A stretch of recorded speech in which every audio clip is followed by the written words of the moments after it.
So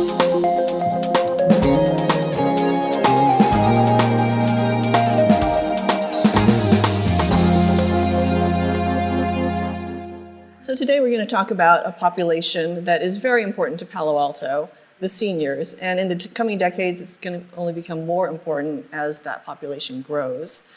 So appropriately, we're here at the largest nonprofit provider of senior services in Palo Alto, Avenidas.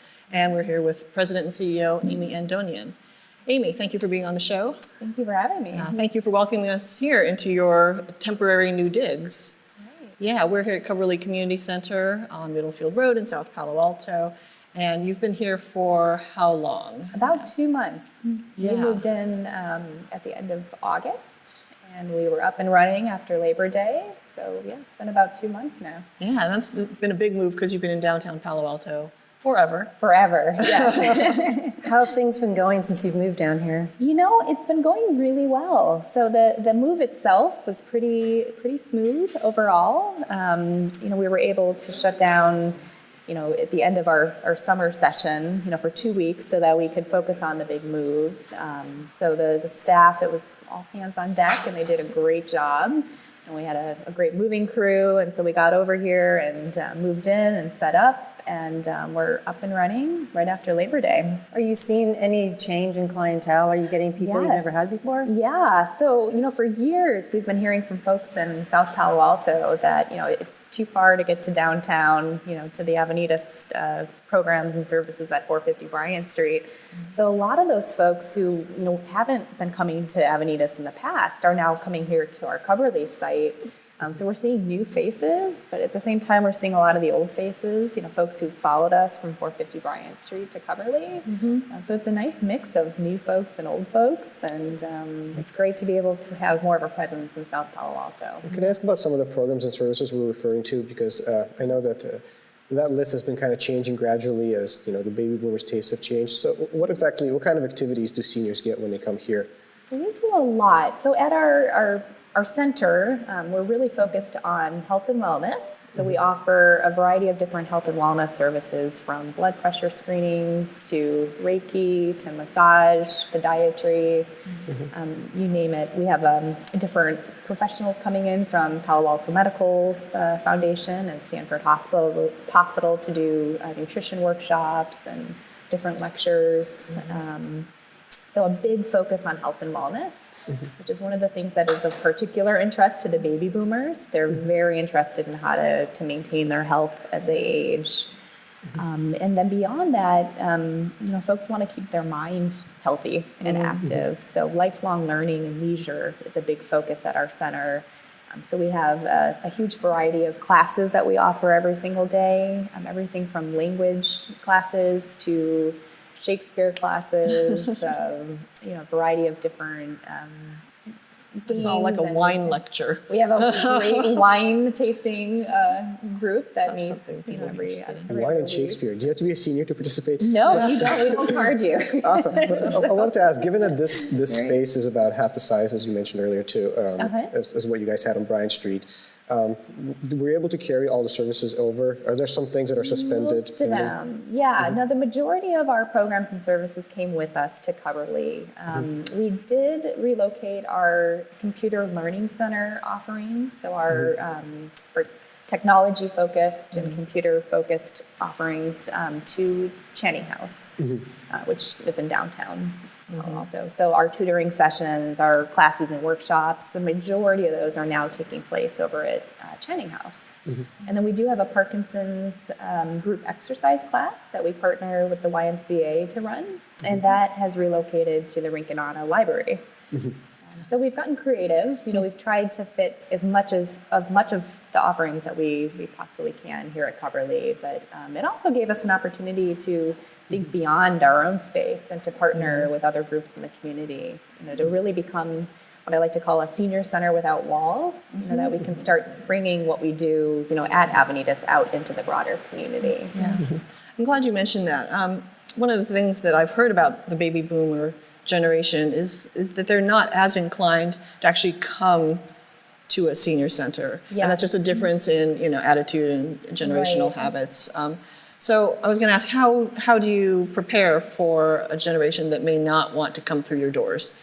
That's a great question. And actually, we are in the process of developing a new strategic plan for Avenidas. And one of our initiatives or our priority areas is going to be this idea of a senior center without walls for that very reason. Yeah. We recognize that baby boomers might not be as inclined to come to a traditional senior center. So I think our goal is to first and foremost make our center as attractive as possible to the boomers in terms of our offerings and our classes. But we also need to recognize that for the folks that don't want to come to the center, we need to find a way to bring our programs and services out into the community to where these older adults reside. Yeah. So it might be, instead of offering a yoga class here at Avenidas, maybe we partner with other yoga studios in the community that are in people's neighborhoods, that they like to go to, and have a class that's specifically designed for older adults. And we just have a partnership. So strategic partnerships, I think, will become a big focus for us in the coming years. And again, this concept of a senior center without walls. But I'm curious, given that you guys are about to build like a much larger senior center than there used to be on Bryan Street, like how do you reconcile this idea that seniors are more inclined to get services outside a traditional senior service setting with this new project? Did it inform the thinking and how that's designed, or? Yeah, so there will always be a need for a senior center. There will always be folks that will come to our center, and we're focusing more on the baby boomers who are our future clientele. But at the same time, we still need to take care of all the existing older adults that we serve. So we have to find that balance. And the population is aging and aging quickly, and we're going to be serving a lot more people in the years to come. So that space, that center, is critical for us no matter what. We need that dedicated space for programs and services. And we believe that people will still continue to come to the center. So at the same time, though, we need to start focusing on finding additional space out in the community for even more programs and services, because the day we reopen at 450 Bryan Street, we're already going to be out of space again, just based on the demographic shift that we're experiencing here. Yeah. Let's talk a little bit about the changes that we're going to see then in Bryan Street. What is the impetus for the reconfiguration, the remodel? What kind of spaces do you want to have that maybe weren't currently available? Yeah, so I mentioned earlier that the boomers in particular are very interested in health and wellness. And so the new wing of our building is going to be a dedicated health and wellness center. So over the years, we've been partnering with groups, at Stanford Hospital and Palo Alto Medical Foundation and El Camino Hospital, and we've had some great ideas for partnership opportunities, but we just haven't had the space to do those offerings. And so this new dedicated health and wellness center, will be focused on health and wellness services. So we'll be able to do a lot more of these partnerships that we've kind of put off over the last several years because we didn't have space to provide those services. So like what kind of programs would Stanford want to do with you? A lot of counseling services, chronic disease management programs, a lot of evidence-based fall prevention classes, healthy cooking classes and demonstrations. I could use that. I could use that as well. What happens when maybe you're diagnosed with diabetes and all of a sudden you need to start cooking very differently than you've ever cooked in the past, or you lose your spouse and you go from having to cook for 2 people to just cooking for yourself, and how do you change how you cook? So offering some of those types of classes as well. One of the things that I'm really curious about is just this perceived divide between seniors and the rest of the population over technology. And I noticed that you have some examples over there of Alexa, which is the first time I've used Alexa. Is it as pronounced a divide as maybe has been discussed? Not as big as people think it is. So, older adults, I think there's this misconception that older adults are afraid of technology or that they don't like technology, but really they are late adopters of technology. They want to understand how the technology is going to help them in their lives. So it's not that they're afraid of using it or that they don't want to use it. They just, there's a learning curve for them that is a little longer than it is for other, maybe younger people. Yeah. So, once they learn about a technology and start to use it and become comfortable with it, they're often very enthusiastic about using that technology in their life. So one of our new program areas, we created a new program called the Avenidas Generations Lab. And that program is focused on helping older adults explore new technologies, to actually engage with those new technologies, and then to help shape new technologies. One of the trends that we've observed in the last, I would say, 3 to 5 years is, we're in the heart of Silicon Valley in downtown Palo Alto, and there's this new hot market developing called Gerent Technology, and it's all focused on aging and technology. And because of this demographic shift, a lot of entrepreneurs and product designers are seeing this new consumer market, and so they're starting to innovate and develop new technologies in the area of aging and technology. And they've been coming to Avenidas to ask to talk to our older adults and to test out their new products or their concepts and do beta testing sessions and focus groups. So that new shape category that I mentioned for the Generations Lab, that's all focused on these partnerships with startup companies and Stanford Business School students. And we're bringing together entrepreneurs and product designers and older adults to help shape some of these new emerging technologies. And it's really popular. That's cool. Instead of being the laggers, they're actually the pioneers. Right, right. But are there any protections in place, given that a lot of these technologies are unproved and they are by definition kind of tests? Like, is there almost like a fear of being guinea pigs for something that hasn't been proven yet? Because I'm not really sure what kind of technologies we're talking about here. Well, a lot of, a lot in the area of health and wellness, maybe different apps that will help you maintain your health. Or monitor your diabetes, everything from even like assistive devices, from walkers and canes and wheelchairs. They're developing new technologies in all those areas. And you're incorporating a tech lab in the new. Right, so we will have a dedicated space, and actually we've always had a dedicated space. So I mentioned earlier our Computer Learning Center, which has traditionally in the past been a computer lab. So we had a Mac lab and a PC lab, and we offered classes and workshops on the Microsoft suite and how to check email and use social media. So very focused on class instruction. So that same space will kind of evolve into this new Generations Lab space. So we'll continue doing all of our classes. That's kind of the educate, the explore, the engage categories. But then we'll take it up a level, with this new shape category and be able to do more of these engagements with the tech companies. So, yeah. Are you thinking about the challenges for Avenidas moving forward? Because you do so many different things. I would imagine that it's tough to figure out what your strategic priorities need to be programmatically. I mean, you're going from like having transportation services for people, aging in place services. We do a lot. Can you talk a little bit about some of the things that you really need to figure out? You already talked about the baby boomers model, but are there other areas that you guys are really thinking about right now? So I think, again, it's a perfect time for us to develop a new strategic plan. But even before we got to that point, over the last year and a half, we've been working with a firm called Impacts Research to do a large-scale market research study. And we ended up working with this firm to survey 14,000 older adults in our service region. Wow. So that's Palo Alto and the surrounding 9 cities, to find out really what are the wants and needs of older adults in this area. And we got some really, really powerful data out of that study that is now kind of driving this strategic planning process. But some of the hot areas that we've mentioned are again, definitely health and wellness is a big focus for older adults. Transportation is a huge unmet need in the community. We attempt to meet that unmet need through our door-to-door transportation program.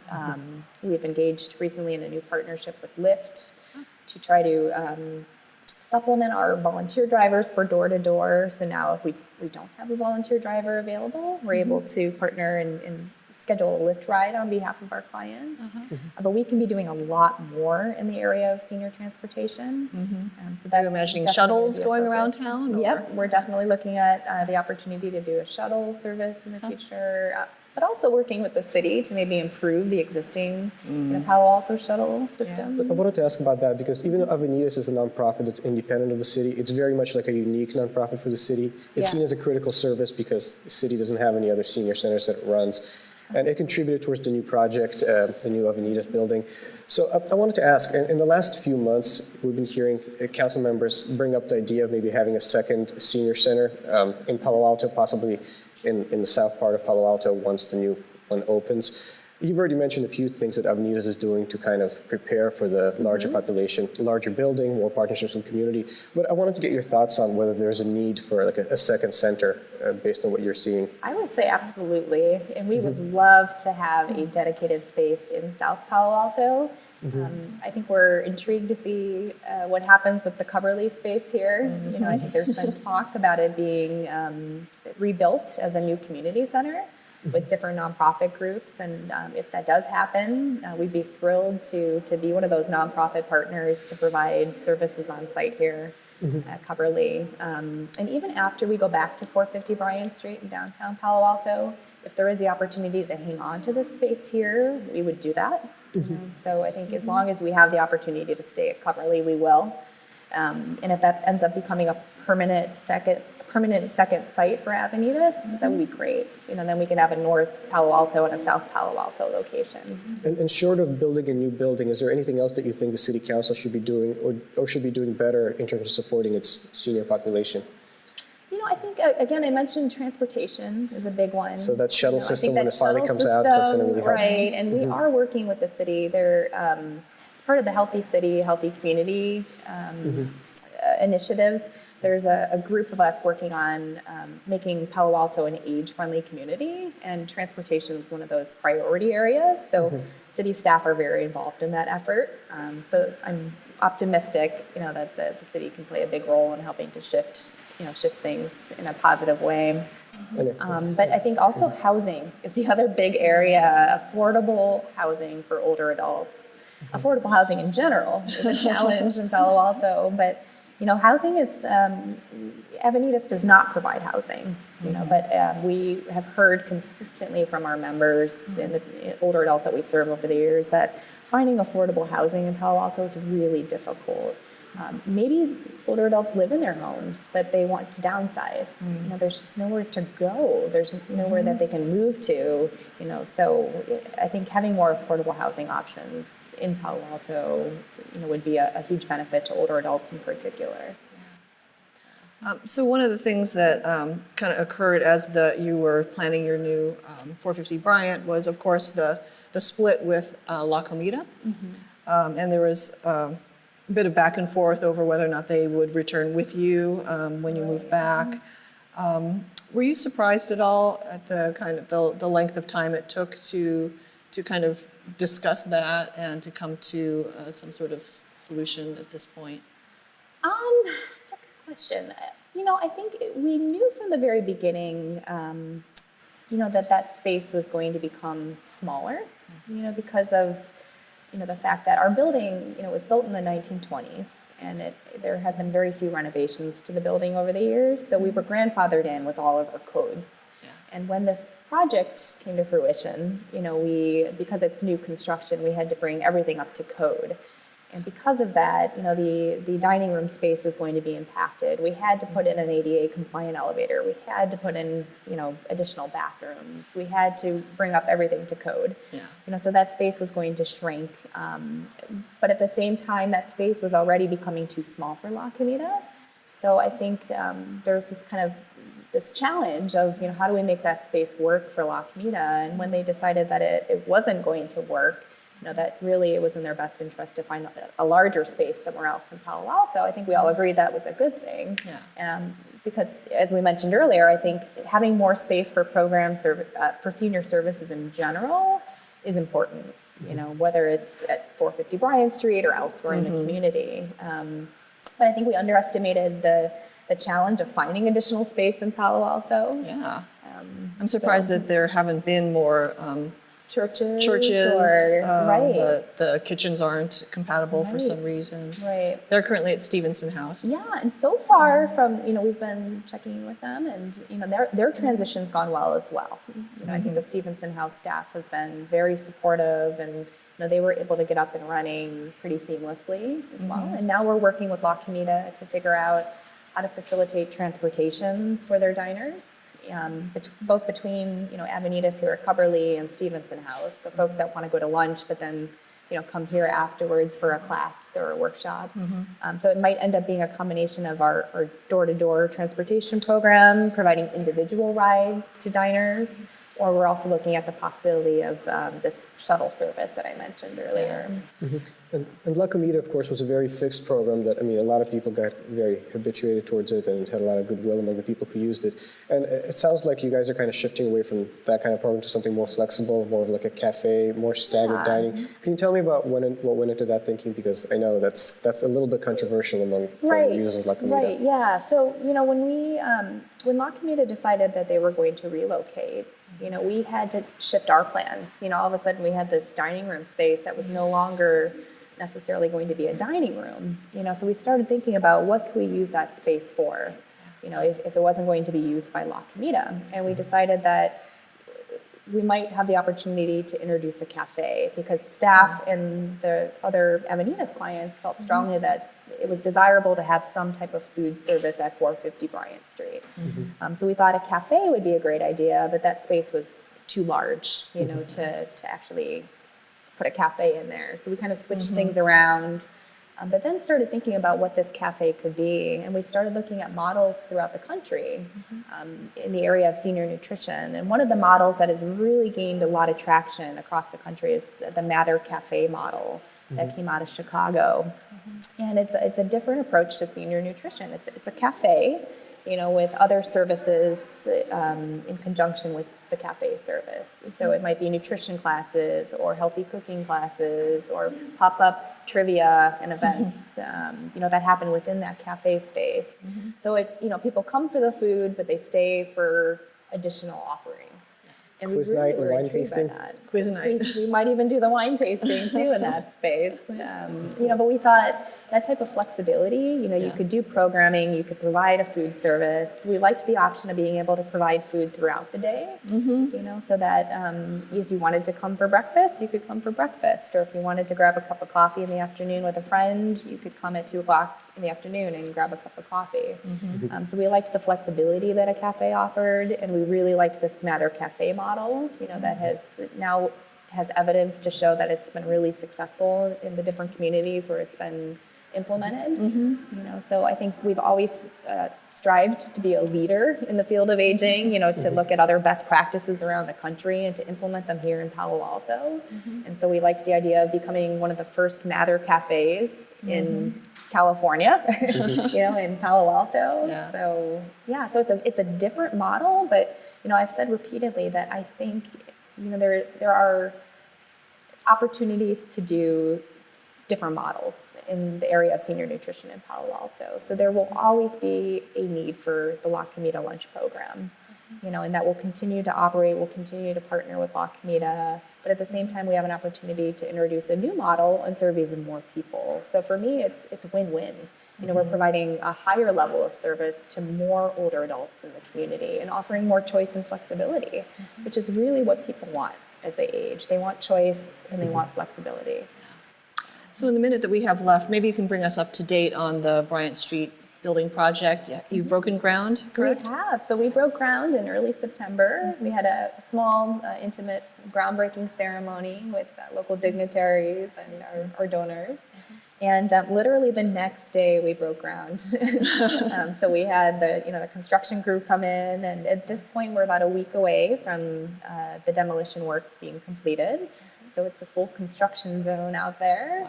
And The facade is still, the front part is still the front side, same, again, we right? can't touch the outside of the building. It's a historical building, but the inside has been gutted. And, we're at this point, after the demo is completed, then we can move into the next exciting phase of the project, which is the actual building. And the project itself will take about another 16 months. So Okay. we're looking at hopefully, having our grand reopening in March of 2019. Okay. And how's the fundraising going for that? We are at just shy of $17 million raised to date, and our goal is 18 million. So we are 1 million away from our goal. It's always the last little bit that takes the That's longest. the hardest. Yeah. Yeah. So, but very exciting. We wish you the best with that. Thank you. So thank you very much for being on Behind the Headlines, Amy. for having It's me. been a pleasure. That's it for this week on Behind the Headlines. If you'd like to stay up on all the Palo Alto news, go to paloaltoonline.com. We're also on social media, so follow us on Facebook, Twitter, and Instagram. We'll see you next week.